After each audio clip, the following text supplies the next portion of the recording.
Assalamu alaikum. Kırgız elim. Dostlar, tuğanlar, Facebook, tағы dostlarım. Bu Kazakistan'ın посольствосының астында акция, протест, митинг болып отыр. Жаңағы біздің жарандық активисттер, жігіттер өзінің şu Kazakistan'da болып отқан қырдал бойынша жаңағынан кейін біздің bir жараныбызды өздерінің телеканалдарына, соцсеттерден шығарып, жаңа пианист Полотроев, атын Багран дейбі, ошол экил жигитти 90 000 теңгеге жалданып келген деп ошондой информацияны соцсеттен чыгарып атканына биякта өздөрүнүн калыс пикирин айтканы жарандык активисттер келген экен. Туугандар, азыр ошолор менен маектешебиз. Себеби ал жерде ал бала өзү пианист, кандай да джаз пианист экен да. Анан кийин ушундай бир чоң эмелерге катышып жүргөн бала. Анан кийин бу жерде жанагындай подстава менен болуп атат. Ассаламу алейкум жигиттер. Биздин Кыргызстан жигиттери. Assalamu alaikumlar. Assalamu alaikumlar. Assalamu alaikumlar. Assalamu alaikum. Assalamu alaikum. Assalamu alaikum murdalar. Кандайсыңар жигиттер? Нет, сейчас они. Кыскасы мына өзүңөр көрсөңөр болот. Жана бөлүшүп калып элем туугандар. Бу жерден ар бирөө менен маектешебиз.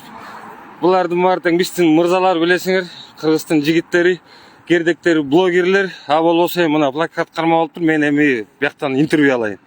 Прекратите травить народ дейт. Өзүңүздү тааныштыра кетпейсизби? Жана кандай өзүңүздүн оюңуз, бул эмне ушундай болуп атат?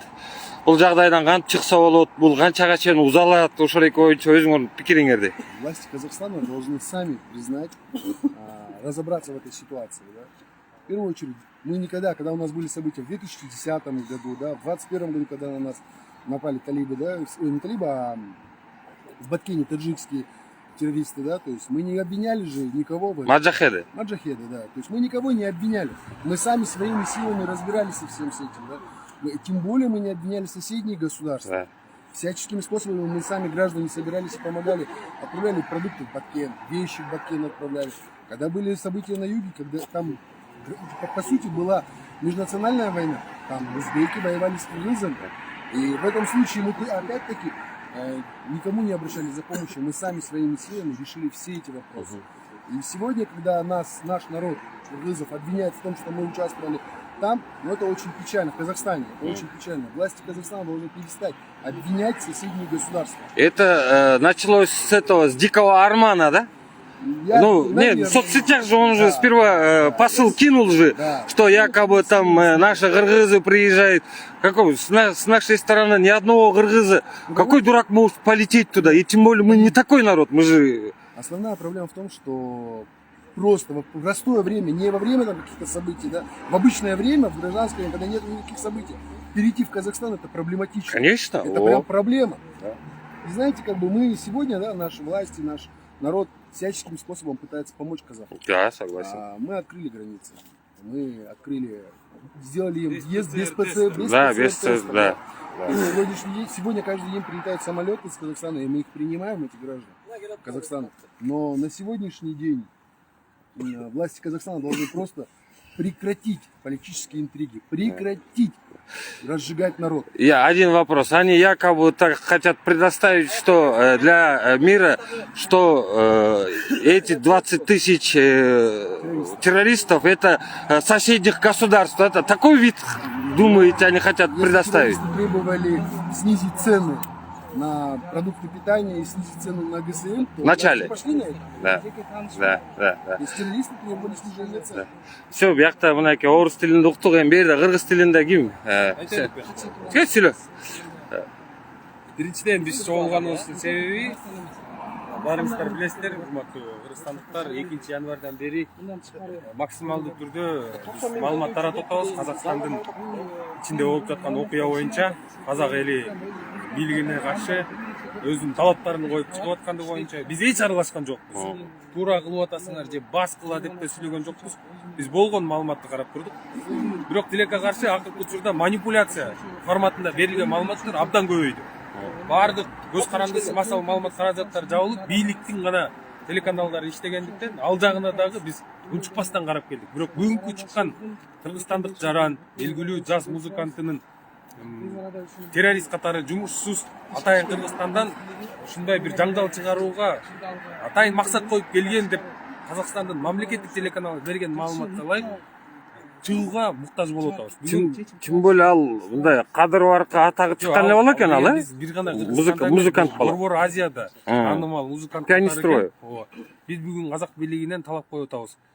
Казакстандын бийлиги маалымат таратууда ушундай бир манипуляцияны токтотсун. Бирөөгө айып такканды токтотсун. Түшүнүктүү. Ал бул соцсетте ошондой биз дагы лозунгдарды кылып атпайбызбы? Эми бул эмнеге ушундай болушу мүмкүн деп өзүм муну ой жүгүртүп болуп көрдүбү? Эмнеге ушундай кылып атат? Божомолдоодон алысмын, бирок мындай жүргүзүп жаткан маалымат саясаты бул казак бийлиги өзүнүн жоопкерчиликти баягы Башка бирөөнүн мойнуна илгиси келип атабы? Бирөөнүн мойнуна илип, өзүнүн баягы айыптарын сырттан элине жаман көрүнгүсү келбей, э?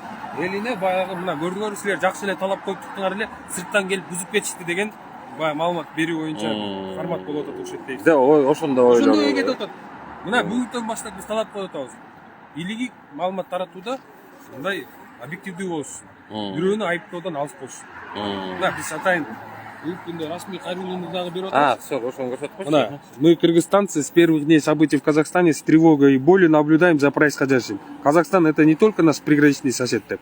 Айтып атабыз, биз достук элебиз деп. Биз суранып атабыз, прекратить обвинять в том, что случилось в Казахстане, граждан других стран, в том числе и Кыргызстан, и иметь смелость взять вину на себя в происходящем. Обвинение других в своих бедах — слабость, а разыгрывание национальной карты — преступление. Мы, казахи и кыргызы, братья по крови, и политическим интригам и играм не удастся разрушить нашу многовековую дружбу. Казакстан мына биз жүрөгүбүз менен сиздердин кайгырууңуздарды тең бөлүшөбүз деп атабыз.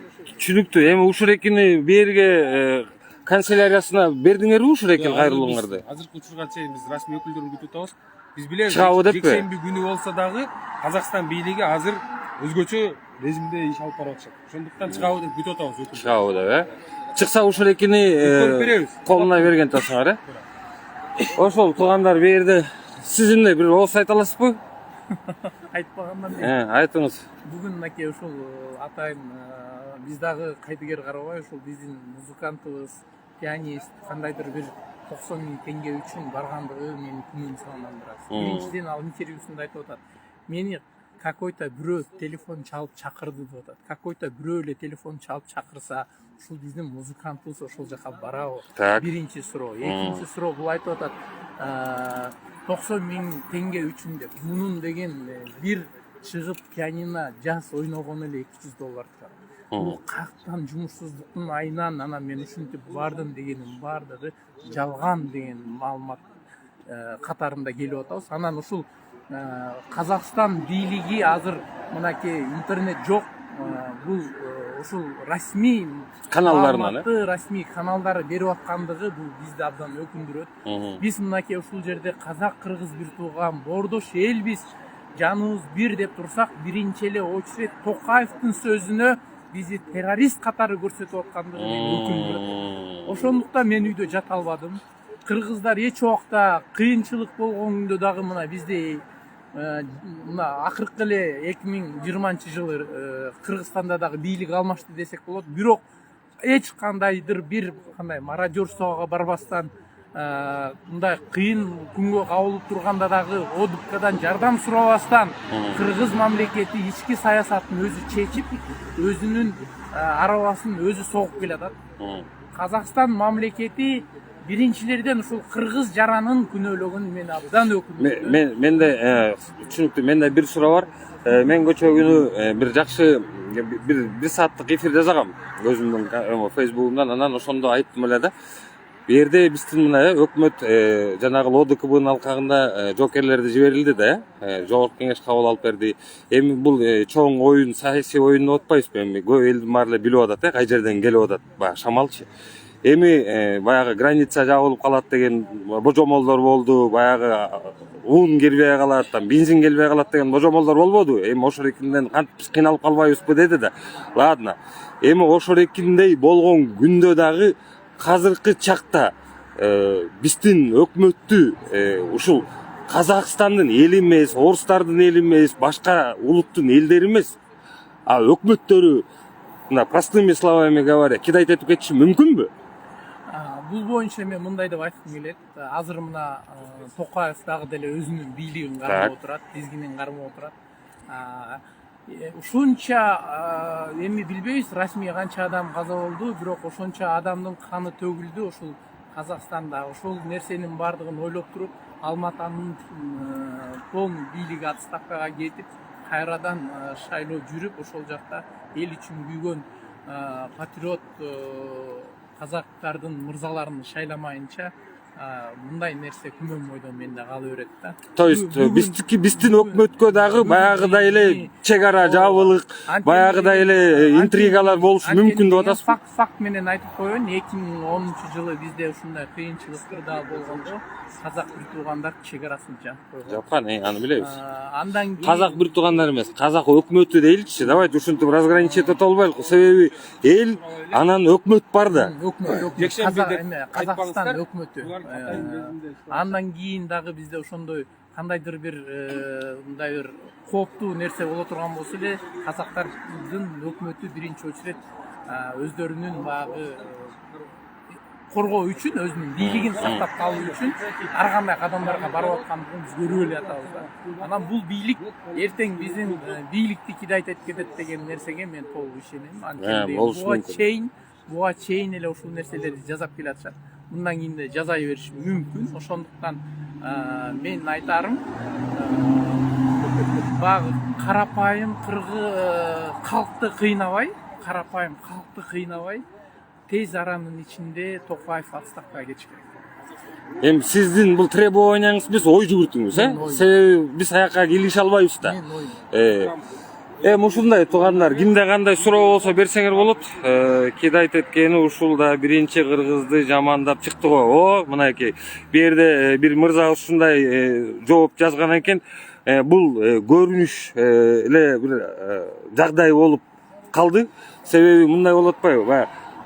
Историяга да кичине мындай карай кете турган болсок, бул эртен бери келгени бул орустар көптөрү айтып жүрсөт, Советтер Союзун кургусу келип атат. Менин оюмча бул Царский империяны кайра кургусу келип аткандай мага сезилет да. Император мен тиги мамлекетти же бул мамлекетти күнөөлөгөндөн алысмын. Жок, күнөөлөгөн жокпуз, просто божомол да. Анан экинчиден мен так кесе айткым келет, мына 30 жылдан бери Назарбаевдин планы казак элинин жетчү жерине жетти. Байлыгын жеген элдин. Ошон үчүн карапайым эл чыкты да. Маселе ошондо эле. Ошол туугандар, кимде кандай суроо бар, сүйлөй тургандар барбы? Сүйлөйсүзбү? Сүйлөбөйбүз дейт. Бу жерден булар журналисттер экен. Мына бу жерде ырчыбыз сүйлөп атты. Нашего гражданина, нашего, можно сказать, сокровища нашей музыки, джазовой музыки. Быстрее, чтобы решили этот вопрос и вернули его в Кыргызстан. Кайрат Примбердиев, Примбердиев деген, ассаламу алейкум. Бу жерден эми кайталай иретин эмес, өзүңүздүн бир ой жүгүртүүлөрүңүздү айтсаңыз болот. Менде дагы көрөрмандарым бар. Бул кырдаалдан кантип чыгып кетсе болот? Сиз өзүңүз как музыкант катары, как ушул Икрам Бузахунов боюнча кырдаалдан, эми бул жерде карабайсыздарбы, биз жөнөкөй жаран катары мындай эч нерсени деп айта албайм, бирок көп нерсени чече албайбыз. Ошондуктан биздин баягы суранап жана өтүнөрүбүз ошо биздин официалдуу бийлик болуп атпайбы. Андан тышкары биздин тышкы иштер министрлиги болот. Ошол тышкы иштер министрлигине кайрылуу катары видеолор жасап атабыз жана ошол көрдүк аны сиз экен. Казакстан Республикасынын бул жердеги посольство баягы элчилигине дагы келип, ошол биздин жараныбыздын баягы коопсуздугун жана ошондой эле укугун сактап беришин талап кылып, суранып ушул жерге чогулуп атабыз. Азырынча менин оюмча биздин колубуздан келгени бир гана ушул. Эми бир дагы суроо сизге. негизи биздин бийлик өкүлдөрүнө канчадан бери байкап келебиз да, негизинен ушул гражданский сообщество, эл журт, баягы бир ырчылар болобу, жөнөкөй блогерлер болобу, дегиле карапайым элдин атынан болобу сүйлөп чыкмайынча булар негизи эмнеге сүйлөбөйт? Ушул боюнча өзүңүздүн бир ой жүгүртүүңүз барбы? Биз эмне айтып алдын ала чыгыш керекпизби? Же кандай бул өкмөт менен элдин экөөнүн ортосунда мындай түшүнбөстүк дагы да болбосо жаралып атабы? Эмне ушул экени биз эл түшүнүп аткандан кийин булар түшүнбөйбү? Менимче бул бул баягы Же коркоктук кылып атышабы? романтикалык ой болуп кетиши да мүмкүн, көз караш. Менимче ушул демек сөз ушул демократиянын жана ушул жарандык коомдун акырындап болсо дагы ойгонуп келаткан белгиси деп ойлойм да бунучу. Мына акырындап ушул жарандык коом ойгонуп келатат. Ар бир жаран Кыргызстандын жараны өзүнүн жашап аткан мекенинде, мамлекетинде болуп аткан процесстерге, иштерге өзүнүн тиешеси бар экенин сезип, аң сезими менен туюп, ошого өзүнүн бир салымын кошкусу келип аткан белги деп ойлойм мен. Элдин атынан айтып атасыз. Эми ошол экени айтып атам да. Эми өкмөт эл сүйлөп чыкмайынча булар эмнеге унчукпай отуруш керек дегенгечи. Мен өкмөттө иштебеген, эч убакта өкмөттүн мандатын колума албаган жана иштебеген адам катары мен бул нерсеге түшүнө албайм жана Түшүнө албай атасыз, комментарий бере албайм. Эми сиздин ыктыярыңыз, конечно. Дагы кошумча иретте айта турган сөздөрүңүз барбы? Ошол гана азырынча биздин ошол өз мекендешибиздин Викрамдын, Рузахуновдун укугун коргоп берүүсүн суранабыз. Ал мырзаны сиз жакшы таанисызбы? Ошол боюнча кичине айта кетпейсизби? Ал эмне өзү мындай кандай бала эле? Викрам аты чото дагы мындай башка улуттагы бала беле же кыргызбы ал өзү? Менимче уйгур улутундагы Кыргызстандын Жараны. Анан кийин мен бул баягы таанымал пианист катары 10 жылдан бери атын угуп жүрчүмүн да баягы. Бул жакта бизде өтүп аткан джаз фестивалдарга дагы өзүнүн салымын кошуп, ошол жакта пианист катары ойноп жүргөн деп, анан кийин көп эле баягы музыканттардын арасында сөздөр бар да, виртуоз депчи, ушундай мактап. Анан кийин жалаң жакшы сөздөрдү гана угуп жүрчүм. Былтыр ошол бир жылдай болуп калды, ошо Юлия Рудскаянын туулган күнүндө таанышып, ошол жерде анан кийин баягы токтоо ушундай бир өзүнүн оюн жыйынтыктап айта ала турган ушундай адам катары тааныдым да. Ошол жерде дагы бир аз сүйлөшүп, мен айттым ал жерде мен сиздин атыңызды угуп жүрөм, таланттуу музыкант катары билип жүрөм, сыйлайм десем рахмат деп, мен да сизди сыйлайм, талантыңызга баа берем деп, ушундай баягы бирибизге жакшы бир мындай ойлоруңузду, сөздөрүңүздү арнайт. Аябай деле жакшы тааныбайт экенсиз да? Жакын тааныйм.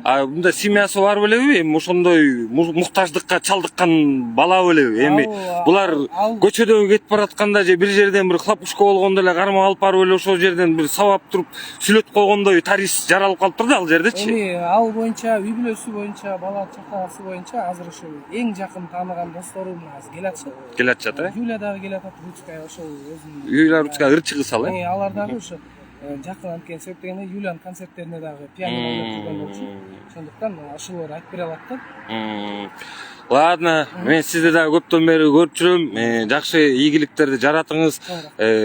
Кыргызстандын желегин болбосо Россияда барып көтөрүп келдиңиз, бир ыр каналындан, Голостан. Биринчи орун алдыңыз беле? Жок, 3-чү орунда. Тоже орунда. Все, ассаламу алейкум. Финал. İyi de o da. Ошол туугандар мынакей бу жерде дагы кимден интервью ала калабыз? Баарынан эле алдык. Экөөбүз бири-бирибизди шутуп ала берекпи. Бул дагы эмне дейсем, туугандар, азыр дагы ырчылардан келаптыр дейт. Биздин кызматкерлерде сүйлөчүлөр барбы? Оюңузду айтасызбы, айка? Айтпайм дейт, бирок булар да тартып атышат. Эми бизде тартса болот, кызматкерлер да тартат, эл журт да тартат. Бизде эркиндик Кудайга шүгүр бар. Ассаламу алейкум. Кандай досум? Не салкар? Кел, өзүңдүн оюңду айта кет. Комментарий бересиңби? Өзүң оюң боюнча бере албайсың ба? Бейли.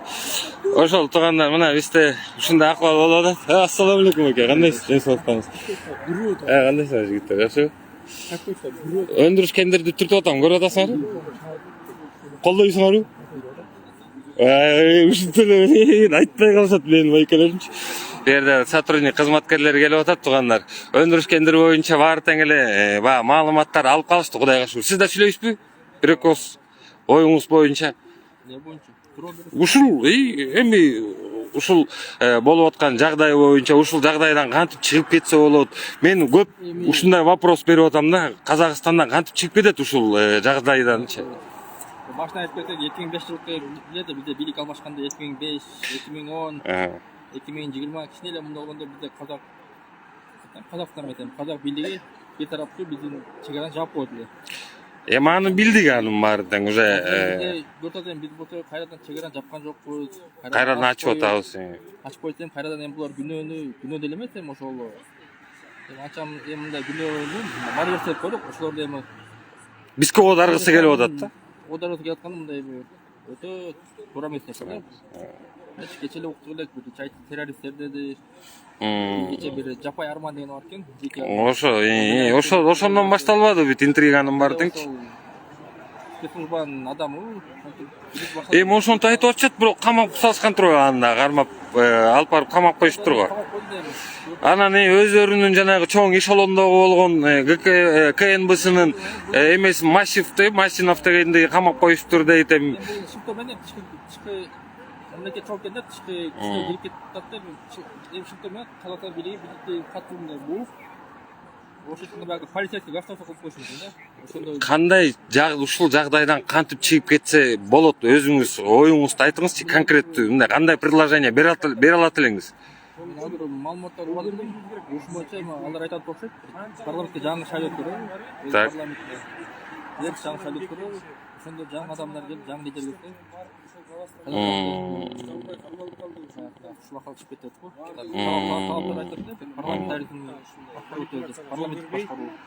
Парламент жок, негизи биринчи койгон максаттары баягы террорист атка коно электе булардын коюп аткан бирден бир жанагы талаптарынын бирөөсү ошол парламенттик башкарууну киргизели деп ачкан экен да. Эми алар баягы бизде курултай дейбиз, эми аларда мажлис дейт же дагы бир ушундай бир чыныгы элге көздөлгөн бийликти алып келели деп аткан бир өздөрүнүн талаптары бар болчу да. Бул эми тынчыйбы, тынчыбайт деп ойлойсузбу өзүңүз мындай? Мен оюмча Кыргызстанда 2005 жыл кандай башталса, булар деле эми дагы алдыда болот да, ушундай полкулар, шайлоолор болот, парламенттер өтөт. Всё, мынакей. Сейдип калды окшойт эми, өз бийликтин булагы экен. Эми бир дүнк кетишти эми, бирок Жаңы шайлоо болду, эми жаңы лидерлер керек болуп, анда жок экен деп баары да айтып атты. Ушундай эми лидер болуп баягы төрөлбөйт да, лидер болуп таксалат да, анан кийин таксалган адамдар бар, эми просто ошолорду көрө албай атпайбы? Бизде деле ошондой болуп келатат го. ошол президенттер жок кылыптыр да. Жанына эле бир Ошондой туугандар эмне кылайлы? Бу жерде тээ жерде жанагы ырчыгыс келген окшойт. Ошол экөө барып келе калайлы. Ошол жерде ал ырчыгыс да өзүнүн оюн айтып аткандыр. Кандай болуп атат? Мына бул тиги инибиз жанагы Дике Арманга эметкен сиз да туурабы? Ошол боюнча бул негизи ошондон башталды деп мен ойлоп калдым да. Бул ошол экил баягы пасыл ыргытты депчи. Баягы башка өлкөдөн келип атат деп анан кыргыздарга ушул басымдуулукту ошол баштап койду деп атам да. Эми ошол боюнча өзүңдүн оюңду айта кетчи.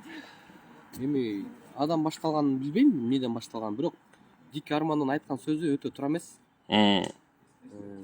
Биздин жарандарды, биздин кыргыз жигиттерин Кыргызстандан өтүп келип, тем более тоноп атат дейт да. Эми биз кантип өтөбүз граница жабык болсо?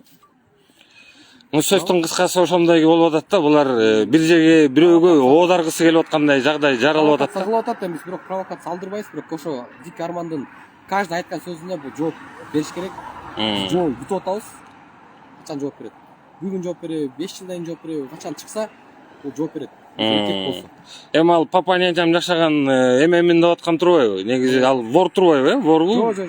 Вор эмеспи, Анысын мен билбейм, анысын айта албайм, бирок ал авторитет имиш экен да. Авторитет дейт, имиш.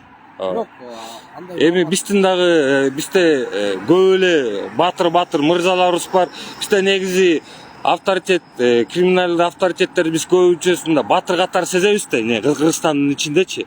Эми ошол экил байкелерибиз дагы бир ооз ошого кайрылып койсо болчудай белеби? Сиздин оюңуз?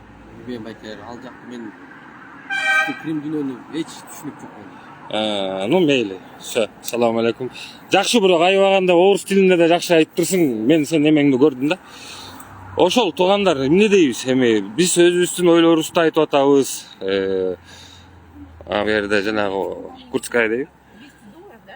За $200 он приехал подрабатывать в Казахстан. Человек, у которого график расписан там наперед, да, на месяц, который только что отработал все новогодние корпоративы и поехал в Казахстан зарабатывать $200. Ну, как бы это звучит как минимум абсурдно, да? И то, что человек сознается якобы и говорит, что он безработный в Кыргызстане, это уже А вот неправда. на видео точно он, потому И что там казахи это точно. сейчас только информацию Нет. распространяют, что там Более какой-то того, жугроб. Мы с друзьями, с коллегами ездили сейчас к его маме и сестре, и они уже неделю не могут связаться с Викрамом. То есть они не Неделю. знают, что с ним случилось, да, они не могут его найти. Ну, около недели, да, что-то такое. Вот, то есть это точно Викрам, и родная мать, конечно, его тоже не знает. Мама Викрама сказала, что это Викрам, да, подтвердила.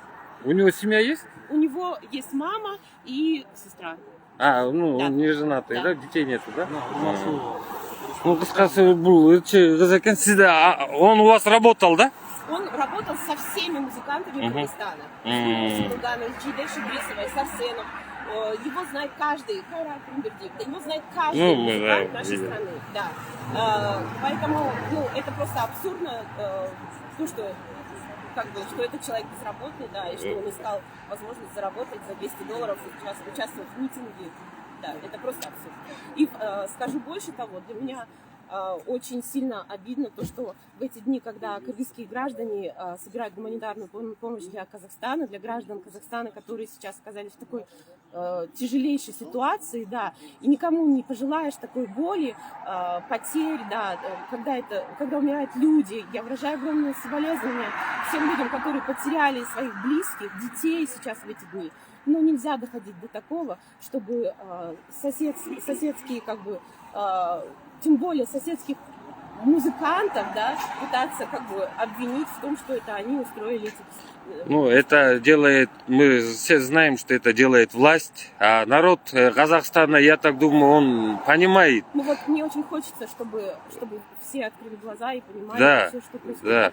Так нельзя поступать. Конечно. И когда смотришь на видео вот сейчас с Викрамом, честно говоря, без слез невозможно смотреть, зная этого человека. Больше того, все эти дни, сколько недель уже продолжаются эти беспорядки в Казахстане страшные, и я уверена, что все граждане Кыргызстана со слезами смотрят и просто молятся за то, чтобы это все скорее мирным путем разрешилось, и чтобы Казахстан снова, любимая Алмата, снова начала жить нормально. Посмотрите в социальные сети, все плачут за Казахстан. Нельзя так поступать. И я поэтому прям лично хочу обратиться к правоохранительным органам Кыргызстана и Казахстана, к МИДу Кыргызстана, чтобы они не оставляли гражданина Кыргызстана вот так вот беззащитным, просто бросали на произвол судьбы вот так вот, просто чтобы не испортить отношения с соседней страной. Нельзя так поступать. Я тоже попробовал себя поставить на его место.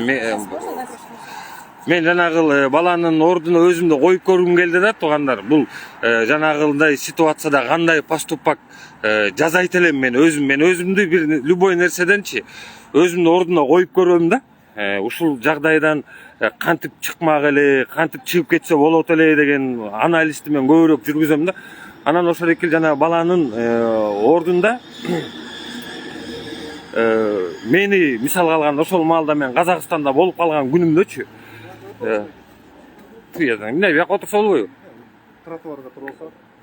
Эмне мына биздин отурушубуз экен, отургузбайт экен таң тиги эме элем мерден баягы кызычу жок элечи. Сабыр кармайлы. Тиги кандай мен өзүмдү алып кетет элем деп ойлоп көрдүм да. Анан ал жанагы баланын бети көзүнүн баары тең көгала, катуу аябай аябайлар катуу сабап коюшкан окшойт. Башында момдой болгон, кызыл момдой болгон эме экен, дубинка менен чапкандай да. Ошондой бир эме калыптыр да. Деги мындай сабалган бала болуп сабалыптыр да. Анан кийин ошондой маалда мен өзүм жанагындай доомат аркылуу моюнга илинген постановочный болгон сөздөрдү мен сүйлөйт белемби же ошол маалда мен өзүм все равно болбой эле баягы сүйлөбөй эмне болсо ошол болсун деп өлсөм өлөм деп отурат беленби билбейм. Мен бул маалда айтыш өтө кыйын, бирок ошол балабызды эми ошондой сөзгө алып келгенден кийин, ошондойду айтырткандан кийин, значит аябай эле катуу сабаган окшойт да ошол жигиттичи. Эми кантип эле мойнуна алсын. Анан кийин Казакстандын бийлиги дагы мен мындай түшүнбөй атам да. Эмне эми башка бир бул музыканттарды өзү мындай бир нежный келет да. Турабы? Мындайдан карап келсек, башка эми Кыргызстандын жарандары Казакстанда көп эле болуш керек. Эми именно ошол эки карабайсың, Кудай бар да, туугандар. Именно ошол эки музыкантты алып чыгып сүйлөтүп коюшкандарынчы. Музыкант сүйлөп калды. А болбосо ошол музыкантты баарыбыз тааныйбыз да. Кыргызстандын ичиндечи. Тем более ал андай шакка барбайт экенин мынакей биз көрүп атабыз да, бу жердечи. Ал өзү благосостояниясы, акчасы бар болгон эле адам экен. Ошол жерге барып ырдач экен. Бул негизи тетигил Казакстандын бийлигинин жанагы спецслужбаларычы вообще акмак экенсиңер. Ошондой Кудай бар да, мына поставлять этейин деди, а болбосо мынакей дүйнө жүзүнө монун баары тең интернеттен таркаткыла, туугандар. Таркатып жанагы биздин музыкант баланын эфирлерин ары бери тиги бүт болгон соцсеттерге кыргыткыла. Себеби эл тиги эметет да, баягы ой жүгүртөт да. Мындай алшак бармак эмес да, бул постановка экенин, бул интрига экенин, бул атайын жазалып аткан нерсе экенин билинет да. Бул билинбеди. Кудай бар да. Ошон үчүн бир гана Кудайга гана таянабыз бизчи. Туугандар, Кудайга гана таянабыз. Кудай түз жолго алып кетчү бир гана өзү. Ошон үчүн биздин казак бир туугандарыбызга Кудайым өзү жардам берсин. Кудай бар. Ошол туугандар, эмне дейбиз? Ушу менен эфирди жыйыштырайлык. Дагы көрүшкөнгө чейин сак саламатта. Өндүрүшкендер боюнча мен айта кетейин, эме жазап койдум азыр. Жогорку кеңешке кат жаздым, 10 барак. Бүт түшүндүрүп бердим. Ичинде эмне болду, кандай кылабыз, кантип киргизебиз, силер жактан кандай шарттарды түзүп бериш керексиңер деп жогорку кеңешке, президентке, өкмөткө кат жолдоп койдум уже азыр 10 барактуу. Эми ошол экени ар бир депутаттардын колуна, жанагы фракциялардын лидерлерине, колдоруна карматам Кудайым буюрса, андан кийин биздин президентибизге дагы ал катты барып официально таштайм. Анан кийин өндүрүшкендерди мына могул 2 ай эле калды туугандар. Ошого басымдуулук кылайлык. Мына өзүбүздүн өндүрүшүбүздү жандандырбасак, ушундай кыйынчылыкта болот экенибизди баарыңар тең көрбөдүңөрбү? Эми дагы бизге кандай дагы кайсыл кыйынчылыкты биз башыбыздан өткөрүш керекпиз? Чтоб түшүнүш үчүнчү. Ошондуктан мен могул депутаттарга да кайрылып кетет элем. Ошол кагаз келгенден ар бирөөңөр тең жакшылап окуп, чыгып, түшүнүү эмнени мен жаздым. Мен соцсетке да чыгарып коем ошол экили кайрылууларымдычы. Ошол экинин баарын анализ жазап туруп, анан кийин могу тез аранын ичинде могу жазкы талаа иштерине илинип калайлык. Ошо өндүрүшкендерди себейлик уругун таап келебиз. Дүйнө жүзүндө сатат анын уругунчу. Наркотикалык заты жок анда. Туугандар, мен силерге мынакей көрүп аткан көрөрмандарыма да айтып кетейин. 0,1 ал жок дегенди билгизет. Аны чексең дагы, чекпесең дагы пайда алып келбейт. Ошондуктан ошол экил өсүмдүктү себейли дагы өзүбүздүн өндүрүш тармагыбызды жандандырайлык, экологиялык таза продукциялар чыгарайлык. Дүйнө жүзүндө 7 миллиард адам бар, ошолорго тартуулайбыз туугандар. Жана биздин акчалуу болгон агаларыма, эжелериме да кайрылып кетем. Биздин өзүбүздүн өндүрүшүбүздү кайрадан жандандырайлы. Акчаңарды Кыргызстанга салгыла туугандар, байкелер, эжелер, акылы барлар акылыбызды салайлык, акчасы барлар акчасын салсын. Эмгеги бар, колу билгендер жумуш эмгегин салсын да. Ошол туугандар. Көрүшкөнгө чейин сак саламатта. Ошо эфирди көрүп көрүшкө болот. Ассаламу алейкум.